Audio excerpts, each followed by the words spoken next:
Nah ini dia. Memerangi golongan Wahabi ini pahalanya paling besar di akhir zaman. Waduh. Jadi wajib memerangi Wahabi. Wajib. Jadi memerangi Wahabi ini pahalanya paling besar di akhir zaman.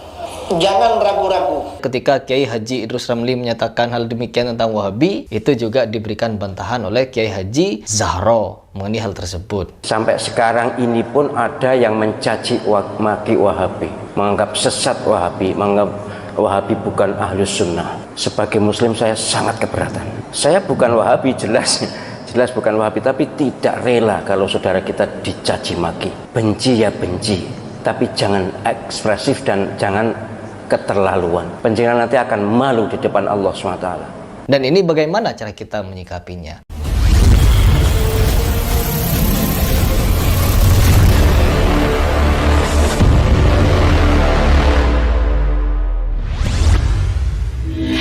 Bismillahirrahmanirrahim. Teman-teman, saya mendapatkan suatu berita atau di-share satu video oleh para subscriber saya atau follower saya dari Instagram, di mana ada pernyataan dari Kiai Haji Idrus Ramli, di mana di salah satu ceramahnya beliau memberikan pernyataan untuk memerangi orang-orang Salafi Wahabi, atau katanya mendapatkan pahala yang luar biasa apabila kita memerangi kelompok-kelompok Salafi Wahabi ini.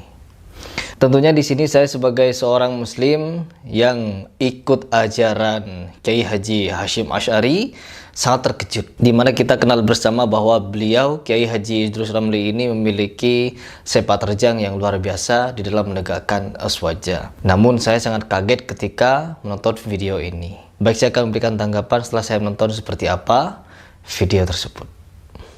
Nah ini dia. Memerangi golongan Wahabi ini pahalanya paling besar di akhir zaman. Masya Allah. Orang yang diperangi Wahabi itu orang paling baik, yang memerangi Wahabi juga orang paling baik. Waduh. Jadi wajib memerangi Wahabi, karena ajaran Wahabi ini ajaran mungkar, Subhanallah. ajaran teruk, ajaran buruk, ajaran jelek, wajib diperangi. Ini bukan perlu saudara, ini wajib hukumnya. Karena orang itu kalau cuma Islam tuh tak cukup. Yang penting Islam, gak ada macam itu. Setelah berislam, karena Islam ini bermacam-macam. Ada Islam yang baik, ada Islam yang tak baik. Artinya jahat. Kita ini wajib mengikuti Islam yang baik. Dan tak bagi, kita ini tak boleh mengikuti Islam yang tak baik. Wahabi itu Islam yang tak baik. Kita wajib mengikuti Islam Ahlus Sunnah wal Jamaah. Iya. Wajib. Jadi memerangi Wahabi ini pahalanya paling besar di akhir zaman. Iya. Karena mereka ini ajaran Memerangi. penipu. Jadi wajib. Jangan ragu-ragu. Jadi wajib katanya ya teman-teman, memerangi Wahabi itu wajib. Ya Allah.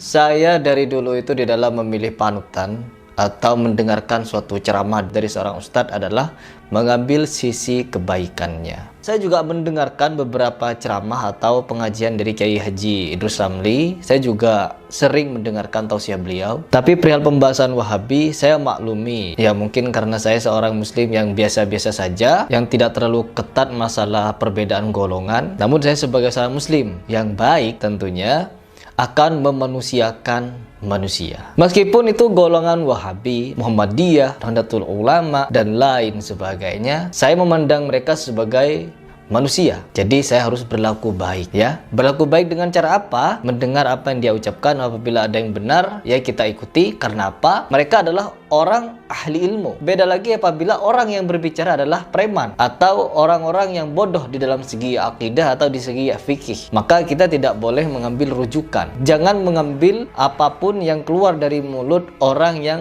tidak berilmu. Karena bisa jadi apa yang disampaikannya hanya melalui akal dan juga melalui hawa nafsunya. Karena apa? Landasan manusia itu berbicara haruslah Al-Quran dan Al-Hadis. Di mana-mana ketika saya menonton video ceramahnya Ustadz Khalid Basalamah, Ustadz Syafiq Riza Basalamah, saya mendengarnya adem sekali, menyenangkan, mengajak kebaikan, mengajak ketakwaan, mengajak mengenal Allah, mengenal risalah Rasulullah dan para sahabat. Masya Allah, saya banyak sekali mendengar ceramah-ceramah dari Ustadz-Ustadz Salafi Wahabi. Bahkan di Arab Saudi adalah negara yang mayoritas Wahabi, Salafi. Masya Allah. Jadi kita sebagai seorang muslim tidak boleh sebenarnya menggolong-golongkan, apalagi menganggap sesama muslim yang beriman kepada Allah dan juga Rasulullah dan tidak ada Tuhan selain Allah. Mereka masih satu iman meskipun tidak satu pendapat. Apa pendapat itu? Yaitu mengenai misalkan seperti tahlilan, ya, seperti kunut, seperti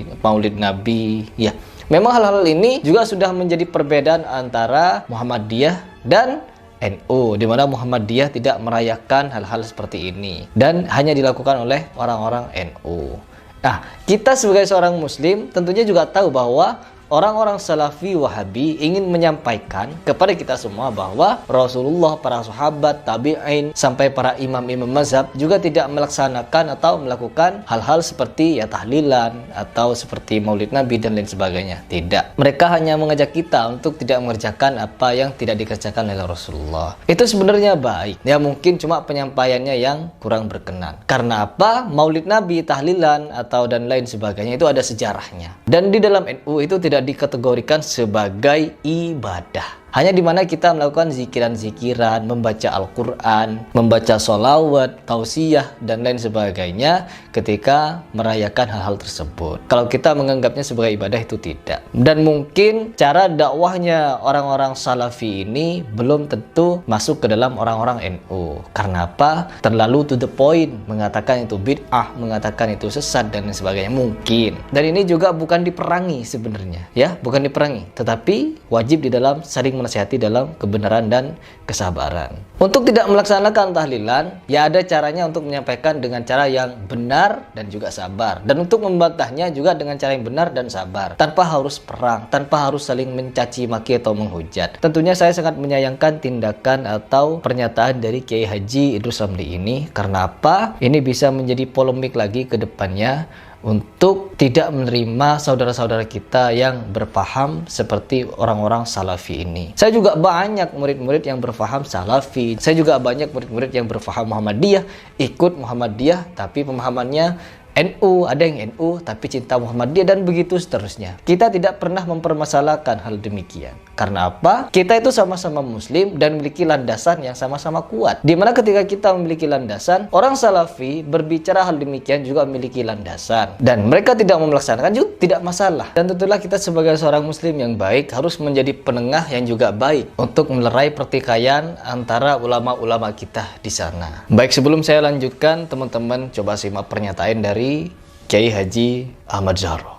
Pertama yang harus diketahui, Wahabi itu ada dua macam. Ada Wahabi Khawarij, Abdul Wahab bin Sulaiman, itu Al-Khariji, Khawarij, itu yang sesat karena mereka mengkafirkan kita semuanya. Ada yang Muhammad bin Abdul Wahab, itu Wahabi yang sekarang ada di Saudi Arabia itu. Memang zaman tahun 20-an, 30-an itu ketika Wahabi atau pemerintah Saudi baru terbentuk, mereka kerjasama dengan ulama Wahabi, itu keras sekali. Akan membongkar makam Nabi, ya akan memindahkan makam Nabi, semua wirid dilarang dan sebagainya. Keras sekali sehingga berdirilah NU merespon itu, dan ormas-ormas di dunia keberatan dengan langkah Wahabi. Dalam perundingan akhirnya berhasil.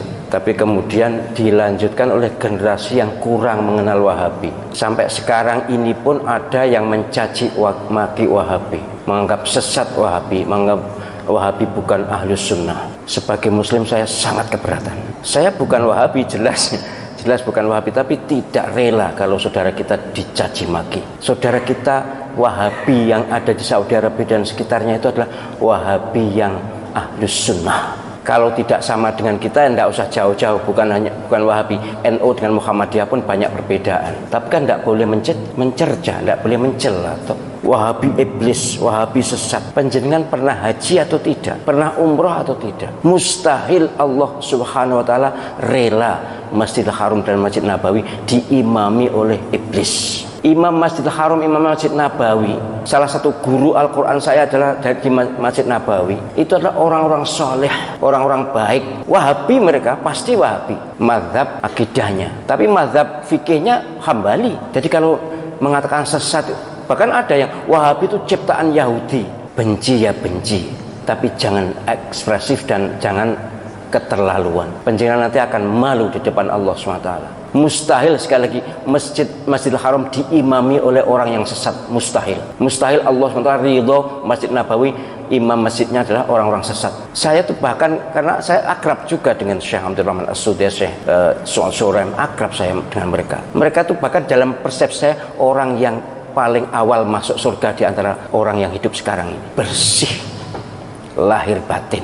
Bahwa amaliyahnya kita tidak setuju, ya banyak. Kalau tidak setuju banyak. Mereka tidak wirid bersama-sama sudah sholat itu juga, ya mereka pahamnya seperti itu. Sholat subuh tidak kunut, ya seperti itu. Lalu kenapa? Ini memang sangat diprovokasikan ini. Kayaknya dikompori oleh Syiah. Syiah memang musuh bebuyutan Wahabi. Baik, teman-teman, itu adalah pernyataan dari Kiai Haji Zahro, di mana beliau juga memberikan pandangan atau pendapat sebenarnya bagaimana cara kita bersikap terhadap saudara-saudara kita yang memiliki pandangan yang berbeda seperti Salafi Wahabi. Tentunya kita sebagai seorang muslim, kita harus pandai memilah dan memilih, yaitu bagaimana cara kita bersikap ketika kita mendengarkan suatu pernyataan yang dibuat oleh Kiai Haji Idrus Ramli, mungkin dari Kiai Haji Zahro, atau Ustadz Khalid Basalamah, Ustadz Riza Basalamah, Ustadz Abdul Somad, dan lain sebagainya, ketika apa yang mereka sampaikan kurang sejalan dengan Quran dan hadis. Contohnya ketika Kiai Haji Idrus Ramli menyatakan hal demikian tentang Wahabi, itu juga diberikan bantahan oleh Kiai Haji Zahro mengenai hal tersebut. Dan ini bagaimana cara kita menyikapinya? Apakah kita harus mengambil jalan tengah dan tidak menanggapi apa yang menjadi pernyataan mereka berdua? Tentunya kita sebagai seorang muslim yang baik harus pandai. Pandai bagaimana? Pandai menempatkan diri. Tidak semua mungkin ketika pertama kali mereka, orang-orang Salafi, menyampaikan dakwahnya ya dengan cara menyesat-nyesatkan atau menyalah-nyalahkan, itu kurang benar. Namun itu juga tidak dapat disalahkan karena mereka berbicara dengan sesuai apa yang ada di dalil. Dan ini karena mungkin saudara-saudara kita dari Salafi masih baru, ya kita harus memberikan perkenalan. Dan alhamdulillah, contohnya seperti Ustadz Khalid Basalamah, ketika dia mulai berbaur dengan orang-orang NU, berbaur dengan Jamaah Tabligh dan lain sebagainya, alhamdulillah mereka sudah memiliki pemahaman untuk tidak saling menyalahkan lagi. Karena memang ada istilah tak kenal maka tak sayang. Kemarin juga saya dibuat terharu ketika menonton suatu video, yaitu Ustadz Khalid bergandengan tangan, saling merangkul dengan orang-orang Jamaah Tabligh. Masya Allah, seperti ini ulama-ulama atau ustadz-ustadz yang mungkin sebelumnya ada perbedaan pendapat, mereka bisa saling merangkul. Begitulah seharusnya, dan inilah yang harus dilakukan, ya. Bukan kita sesama muslim mendebat. Sesama muslim seharusnya bukan mendebat, melainkan mengembalikan apa yang sebenarnya terjadi atau apa yang menjadi hukum untuk kita lihat bersama melalui Al-Quran dan Al-Hadis. Kita kembali kepada Al-Quran dan Al-Hadis, karena memang itu yang Rasulullah anjurkan ketika ada permasalahan. Kita memang wajib memilih panutan terbaik. Apa terbaik? Yaitu orang-orang yang berpegang teguh kepada Ahlussunnah wal Jamaah. Apakah orang Wahabi ini tidak berpegang teguh pada Ahlussunnah wal Jamaah? Tentunya mereka juga berpegang, dan mereka ini berusaha untuk mendakwahkan ajaran-ajaran yang hak. Apa yang hak? Yaitu ajaran-ajaran yang ada hanya di dalam Al-Quran dan Al-Hadis. Yang di luar itu mereka tidak mengikuti atau tidak membenarkan. Nah, ini juga benar, ya, karena mereka mau beribadah sesuai dengan bagaimana Rasulullah beribadah. Dan mereka tidak mau beribadah apa yang tidak Rasulullah atau para sahabat atau para imam mazhab tidak melakukannya. Ini juga benar. Ya, kita harus mengalami perubahan. Perubahan apa itu? Yaitu perubahan di dalam menyikapi suatu perbedaan. Kita harus dewasa. Ya, bukan berarti di sini saya ingin menasihati para kiai atau para ustadz. No. Tetapi saya sebagai sesama muslim, tentunya yang pertama yang saya nasihati adalah diri saya. Dan yang kedua adalah orang-orang terdekat saya, dan baru berikutnya orang-orang yang kenal saya meskipun dari jauh, seperti kalian di media sosial. Yuk kita serukan kepada tokoh-tokoh kita untuk bersatu padu. Hindari pertikaian, hindari permusuhan. Marilah kita saling merangkul, jangan saling menjatuhkan. Ada perbedaan, kembalilah kepada Al-Quran dan Al-Hadis, dan berjabat tangan akan menggugurkan dosa, mendatangkan rahmat Allah Subhanahu wa taala. Karena apa? Kita masih bernaung kepada kalimat syahadat yang sama. Asyhadu an la ilaha illallah wa asyhadu anna Muhammadar Rasulullah.